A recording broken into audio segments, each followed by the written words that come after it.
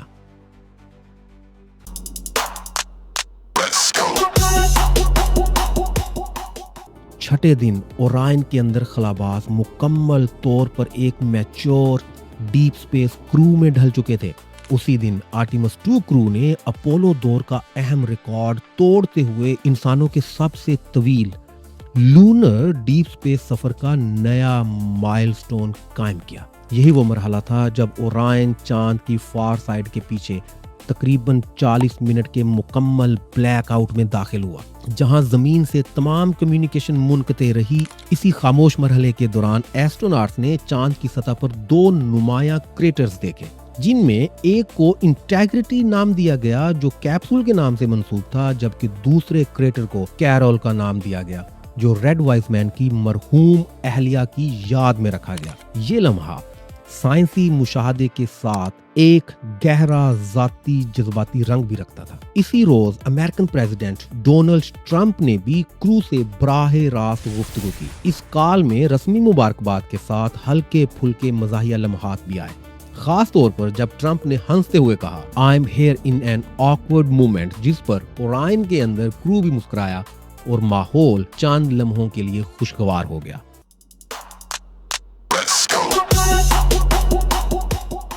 ناظرین، Artemis 2 mission کے 7ویں دن کرو ایکٹیویٹیز ایک اہم مرحلے میں داخل ہو چکی تھیں، جہاں مشن ٹائم کے مطابق تقریباً 5 دن اور 17 گھنٹے پر کرو کو جگایا گیا، جبکہ وہ زمین سے تقریباً 3,65,000 کلومیٹر اور چاند سے تقریباً 79,000 کلومیٹر دور تھے۔ اسی دن کرو نے اپنے لونر فلائی بائی کے دوران حاصل کی گئی امیجز اور وائس نوٹس کو سائنس ٹیمز کے ساتھ ریویو کیا، جہاں تقریباً 54 منٹس کے ایکلپس جیسے نایاب مشاہدات پر گفتگو ہوئی۔ اسی دوران ایک تاریخی لمحہ بھی آیا جب اورائن سپیس کرافٹ نے پہلی بار انٹرنیشنل سپیس اسٹیشن کے ساتھ براہ راست رابطہ قائم کیا، جس میں دونوں کروز نے اپنے تجربات اور جذبات شیئر کیے۔ تکنیکی طور پر کرو نے return trajectory correction burn perform کیا، جس میں تقریباً 1.6 feet per second delta v کے ذریعے سپیس کرافٹ کے راستے کو زمین کی طرف درست کیا گیا۔ اسی کے ساتھ ساتھ انہوں نے سسٹم مانیٹرنگ، ایکسرسائز سیشنز اور ڈیپ سپیس فوٹوگرافی جیسی سرگرمیاں بھی جاری رکھیں۔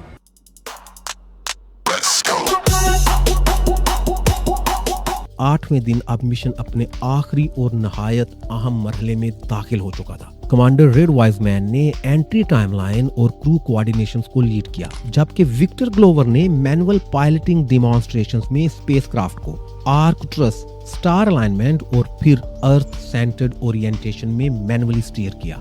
مگر 8ویں دن کا سب سے خوبصورت پہلو وہ جذباتی لمحہ تھا جب یہ چاروں خلاباز جو اپریل 2023 میں منتخب ہونے کے بعد سے مسلسل ایک ساتھ ٹریننگ کر رہے تھے، واپسی کے سفر میں اورائن کے اندر چند یادگار لمحات ایک دوسرے کے ساتھ بانٹتے نظر آئے۔ چاند کے گرد تاریخی اور ریکارڈ بریکنگ سفر کے بعد گھر واپسی کے راستے پر انہوں نے سپیس کرافٹ کے اندر خصوصی گروپ فوٹوز لیں، جن میں صرف مسکراہٹیں نہیں بلکہ 3 سال کی محنت، قربانی، دوستی اور مشترکہ خوابوں کی جھلک محفوظ ہو گئی۔ یہ تصاویر ان کے لیے صرف مشن میموریز نہیں تھیں بلکہ اس غیر معمولی سفر کی علامت تھیں جس نے انہیں ایک کرو سے بڑھ کر ایک خاندان بنا دیا تھا۔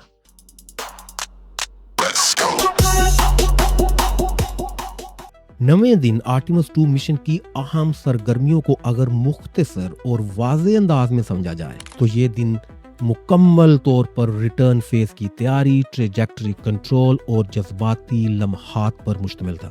اس دن کرو نے سپیس کرافٹ کے اندر سامان کو ترتیب دینا شروع کیا، جیسے کوئی طویل سفر کے بعد واپسی سے پہلے تیاری کرتا ہے۔ زمین کے خوبصورت مناظر کی تصاویر اور ویڈیوز بنائی گئیں جو نہ صرف سائنسی بلکہ جذباتی اہمیت بھی رکھتی تھی۔ گراؤنڈ کنٹرول کے ساتھ انٹری پروسیجرز کی ڈیٹیلڈ ڈسکشنز کی گئیں۔ تکنیکی طور پر سب سے اہم سرگرمی ریٹرن ٹریجیکٹری کریکشن برن کو پرفارم کیا گیا، جس میں تقریباً 9 سیکنڈ کے برن کے ساتھ تقریباً 5.37 fat per second velocity change حاصل کی گئی۔ اس کا مقصد اسپیس کرافٹ کے راستے کو انتہائی درستگی کے ساتھ ارتھ ری انٹری کے لیے الائن کرنا تھا۔ اسی دن اسپیس کرافٹ تقریباً 1,14,000 مائلز زمین سے دور تھا اور اس کی رفتار تقریباً 30,400 مائلز پر آور تھی۔ مطلب یہ ہے کہ یہ مشن واپسی کے راستے کو ہاف وے پوائنٹ سے عبور کر چکا تھا۔ کرو نے عوام اور حکومتی نمائندوں کے ساتھ لائیو گفتگو کی، جہاں انہوں نے اپنے بچپن کے خواب، انسپیریشنز اور خلا کے تجربات شیئر کیے۔ ایک ایسٹروناٹ نے بتایا کہ چاند کے قریب پہنچ کر انہوں نے شکر گزاری کی دعا کی اور اس خواہش کا اظہار کیا کہ زمین پر موجود لوگ بھی اس لمحے کو ٹوگیدرنس کے ساتھ محسوس کریں۔ کرو کو اپنی فیملیز اور عوام کی طرف سے ملنے والے پیغامات نے مینٹل بوسٹ دیا، جو انٹری سے پہلے بہت اہم تھا۔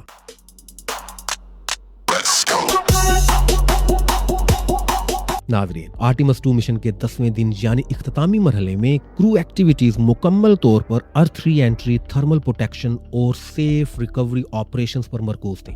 سب سے پہلے اورائن اسپیس کرافٹ نے کرو ماڈیول اور سروس ماڈیول سیپریشن کامیابی سے مکمل کی، جس کے بعد کیپسول تقریباً 120 کلومیٹر کی بلندی سے زمین کے ماحول میں داخل ہوا، جہاں اس کی رفتار تقریباً 38,000 کلومیٹر فی گھنٹہ تھی۔ اس مرحلے پر ایٹماسفیئر کے ساتھ شدید فرکشن کے باعث درجہ حرارت ہزاروں ڈگری سینٹی گریڈ تک پہنچ جاتا ہے، جہاں ایبلیٹو تھرمل پروٹیکشن سسٹم ایکٹیویٹ ہوا اور ہیٹ کو ایبزارب اور ڈسیپیٹ کرتا رہا تاکہ اندر موجود کرو محفوظ رہے۔ جیسے جیسے کیپسول نیچے آیا، ایک مرحلہ وار پیراشوٹ سیکوینس شروع ہوا۔ سب سے پہلے ڈراگ پیراشوٹس ڈپلائے ہوئے، جنہوں نے کیپسول کو سٹیبلائز کیا۔ پھر پائلٹ پیراشوٹس نے مین پیراشوٹس کو باہر نکالا اور آخرکار تینوں پیراشوٹس مکمل طور پر کھل گئے، جنہوں نے رفتار کو تیزی سے کم کر کے ایک سٹیبل اور کنٹرولڈ ڈسینٹ ممکن بنایا۔ اسی دوران کرو نے پیراشوٹس کی ڈپلائمنٹ کو ویژولی کنفرم کیا، جی فورسز، ڈسینٹ ریٹ اور سسٹم پرفارمنس کو مسلسل مانیٹر کیا اور گراؤنڈ کنٹرول کے ساتھ ریئل ٹائم کمیونیکیشن برقرار رکھی۔ سپلیش ڈاؤن سے پہلے کرو نے ریکوری بیکن ایکٹیویٹ کر کے اپنی درست لوکیشن ٹرانسمٹ کی اور پھر پیسیفک اوشن میں کنٹرولڈ سپلیش ڈاؤن کے بعد کیپسول کے اندر رہتے ہوئے ریکوری ٹیمز کے ساتھ کوآرڈینیشن جاری رکھا۔ ابتدائی میڈیکل اسیسمنٹ کے مطابق تمام کرو ممبرز گرین سٹیٹس میں تھے، یعنی مکمل طور پر ہوش میں، سٹیبل اور صحت مند۔ ایکسٹریکشن فیز میں ایک ایک کر کے چاروں ایسٹروناٹس کو کیپسول سے باہر نکالا گیا، جہاں انہوں نے مکمل ہوش، سٹیبلٹی اور واضح خوشی کے ساتھ ریکوری پروسیس مکمل کیا۔ یوں یہ خطرناک مگر نہایت اعلیٰ درجے کا تکنیکی اور انسانی مشن کامیابی سے اپنے اختتام کو پہنچا۔